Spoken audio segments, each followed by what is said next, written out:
आज आपने राष्ट्रपति महोदय के अभिभाषण पर प्रस्तुत धन्यवाद प्रस्ताव पर चर्चा में मुझे बोलने का अवसर दिया, इसके लिए आपको बहुत बहुत धन्यवाद। ये मेरा सौभाग्य है कि मैं ऐसे दौर में देश के इस महत्वपूर्ण सदन का हिस्सा बनी हूँ, जब देश का नेतृत्व विगत लगभग 7 वर्षों से देश में सबका साथ, सबका विकास और सबका विश्वास हासिल करने का अभिनव प्रयोग कर रहा है। देश की जनता और जनता के लिए लाई जाने वाली कल्याणकारी योजनाओं को अलग अलग खांचों में बांटकर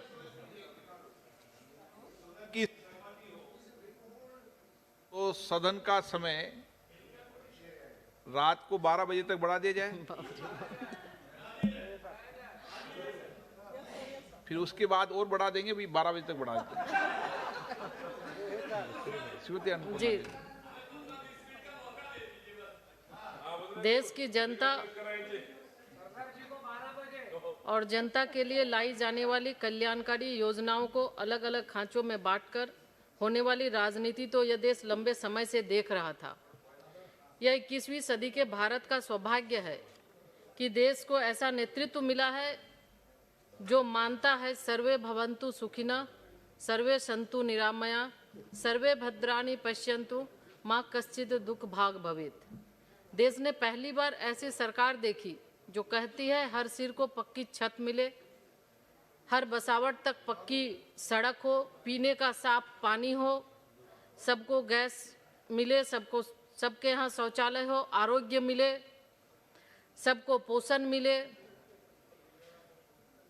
क्षेत्र, संप्रदाय, जाति, ऊंच नीच के आधार पर कोई भेदभाव नहीं, और हर योजना एक निश्चित लक्ष्य के साथ एक निश्चित टाइम फ्रेम में, और सबसे बड़ी विशेषता कि बिना किसी भेदभाव, बिना किसी परेशानी के हर जगह हर एक स्तर तक योजनाएं जाती है और निश्चित समय पे योजनाएं पूरी हो रही है। इनमें से ज़्यादातर लक्ष्य हासिल हो चुके हैं, कुछ हासिल होने के करीब हैं। ये एक तरह से विकास की गाड़ी सरपट दौड़ाने के लिए रास्ता बनाने की तरह था, जिसमें काफ़ी हद तक कामयाबी मिल चुकी है। बीच में वैश्विक महामारी कोरोना ने स्पीड ब्रेकर का काम किया, लेकिन अब हम दोगुनी स्पीड के साथ दौड़ने के लिए तैयार हैं। देश का नेतृत्व भी ऐसे हाथों में है जो खुद हाथ पर हाथ धरे न बैठेगा और न ही बैठने देगा। इस महामारी के दौर में आदरणीय प्रधानमंत्री जी के प्रति भी मैं आभार व्यक्त करती हूं कि जिस तरह से अपने कुशल नेतृत्व में इस कोविड महामारी में भी देश आत्मनिर्भर कैसे हो, इस दिशा में उनकी चिंता रही और उस दिशा में उन्होंने काम भी किया। आत्मनिर्भर भारत के निर्माण में सबकी भूमिका तय है और सरकार हर क्षेत्र को उसकी क्षमता, दक्षता और कुशलता के अनुरूप इस भूमिका के निर्वहन के लिए तैयार कर रही है, प्रोत्साहित कर रही है। आधुनिक और भविष्य की जरूरतों के हिसाब से देखें तो हमारे छोटे मंझोले उद्यमी इस अभियान में सबसे बड़ी भूमिका निभा रहे हैं। एमएसएमई क्षेत्र भारतीय अर्थव्यवस्था का एक बेहद जीवंत और गतिशील क्षेत्र के रूप में उभरा है। एमएसएमई न सिर्फ बड़े उद्योगों की तुलना में अपेक्षाकृत कम पूंजी लागत में बड़े रोजगार के अवसर उपलब्ध कराने में महत्वपूर्ण भूमिका निभाते हैं, बल्कि राष्ट्रीय आय और धन का समान वितरण सुनिश्चित करने, क्षेत्रीय असंतुलन को कम करने, ग्रामीण और पिछड़े क्षेत्रों के औद्योगिकरण में मदद करते हैं। एमएसएमई सहायक इकाइयों के रूप में बड़े उद्योगों के पूरक हैं और यह क्षेत्र देश के सामाजिक आर्थिक विकास के लिए काफ़ी योगदान देता है। हमारी अर्थव्यवस्था की आधारभूत ताकत हमारे गांवों और छोटे शहरों में फैले हमारे लघु उद्योग, हमारे कुटीर उद्योग, एमएसएमई ही है।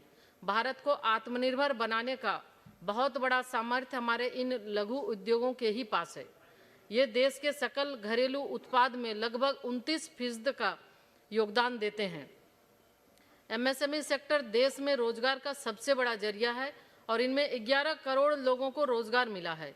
देश के कुल निर्यात में इसकी भागीदारी लगभग 50% है, लेकिन ज़्यादा नहीं, साल पीछे अगर हम जाए, पूर्ववर्ती सरकार की और हम अगर देखें तो क्या स्थिति थी इन छोटे मंझोले उद्यमियों की। मैं 2 लाइन में ये बताना चाहती हूँ। जिंदगी तूने मुझे कब्र से कम दी है जमी, पाँव फैलाऊं तो दीवार से सर लगता है। इस छोटे मंझोले किसान की यही उपेक्षा पूर्ववर्ती सरकार के द्वारा किया जाता था, लेकिन अब नहीं। अब सरकार ने आत्मनिर्भर भारत के अभियान में एमएसएमई की भूमिका को बढ़ाने के लिए अनेक कदम उठाए हैं। एमएसएमई की परिभाषा में बदलाव हो, निवेश की सीमा बढ़ाना हो या फिर सरकारी खरीद में वरीयता, अब लघु और कुटीर उद्योगों को विकास के लिए जरूरी प्रोत्साहन मिला है।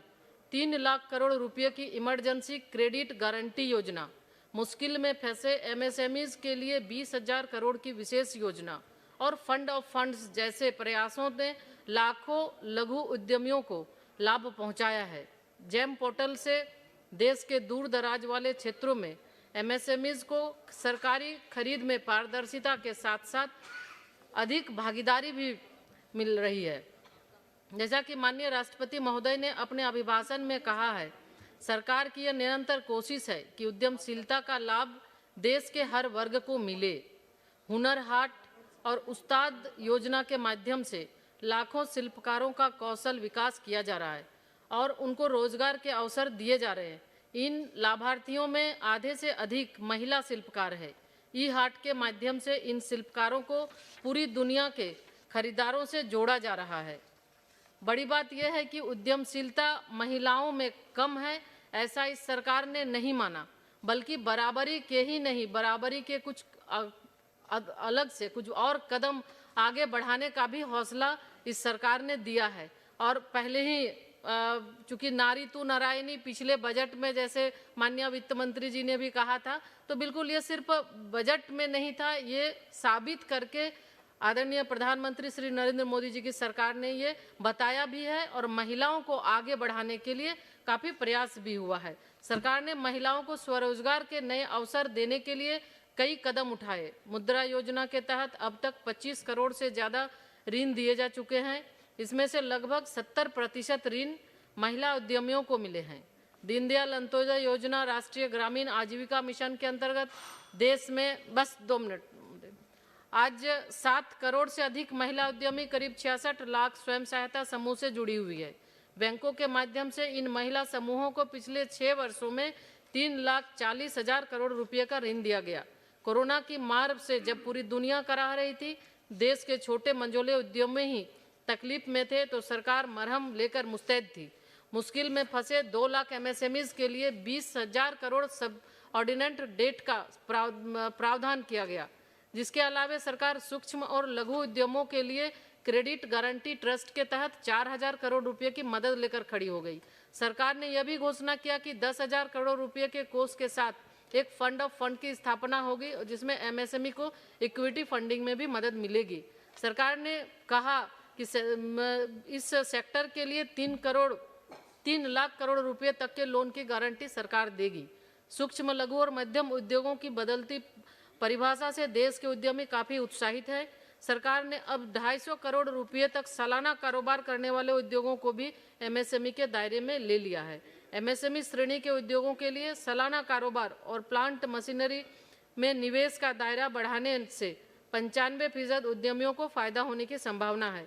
केवल दायरा ही नहीं बढ़ाया, सुविधाएं भी बढ़ाई, मौके भी बढ़ाए। सरकार ने 200 करोड़ रुपए तक के सरकारी काम घरेलू कंपनियों को भी देने का आदेश दिया। इससे एमएसएमईज का प्रभाव बढ़ा। एमएसएमई अभी तक इस तरह के बड़े काम लेने के लिए प्रयास ही नहीं कर पाते थे। अब चूंकि प्रतिस्पर्धा भी घरेलू कंपनियों के बीच ही रहेगी, इसलिए प्रत्येक उद्योगों को अपना विस्तार करने का भी मौका मिला। एमएसएमई को सरकारी खरीद में 25% का आरक्षण और सरकारी कंपनियों से 45 दिन के भीतर भुगतान की सुरक्षा सुविधा केवल सूक्ष्म और लघु उद्योगों को ही मिलती है। मध्यम श्रेणी के उद्योगों को बैंकों से एमएसएमई के लिए बिना गारंटी का ऋण प्राप्त करने की भी सुविधा दी गई।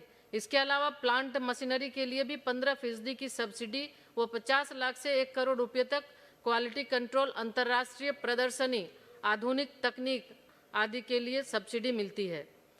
फेसलेस एक्ट टैक्स असेसमेंट और अपील की सुविधा देने के साथ ही सरकार ने देश में उद्यमशीलता को प्रोत्साहित करने के लिए अपनी कंपनी के अनेक प्रावधानों को गैर आपराधिक बना दिया। उद्योगों को जरूरी सुविधाएं मिल सके, इसके लिए औद्योगिक क्षेत्रों का GIS तकनीक पर आधारित डेटाबेस तैयार किया गया है। इस डेटाबेस में देश भर की लगभग 5 लाख हेक्टेयर औद्योगिक भूमि से जुड़ी जानकारी भी उपलब्ध है। भारत सरकार तैयार बैठी है, राज्य सरकारें सहयोग करें तो बड़ा चमत्कार हो सकता है। भारत सरकार उद्यमियों के लिए ऐसे औद्योगिक क्षेत्रों का निर्माण करना चाहती है जहां प्लग एंड प्ले के सिद्धांत पर उद्यमियों को जगह मिले। सब कुछ रेडी, आइए और निर्माण कारोबार शुरू कीजिए। इस सदन में बैठे माननीय सदस्यों का ध्यान होगा कि कॉल सेंटर्स और BPOs की शुरुआत देश के कुछ बड़े शहरों में इसी फार्मूले के तहत हुई थी।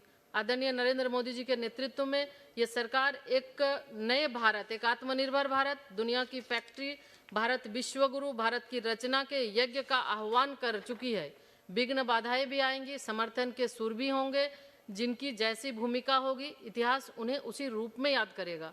मैं तो यही चाहूंगी कि सदन में बैठे हर एक मान्य सदस्य को हमारी भावी पीढ़ी और आत्मनिर्भर भारत के वर्तमान शिल्पकार निर्माण यज्ञ में आहुति देने का भागीदार ही माने। इन्हीं शब्दों के साथ मैं आपका श्री माननीय अध्यक्ष महोदय, आपके प्रति आभार व्यक्त करती हूँ। बहुत बहुत धन्यवाद।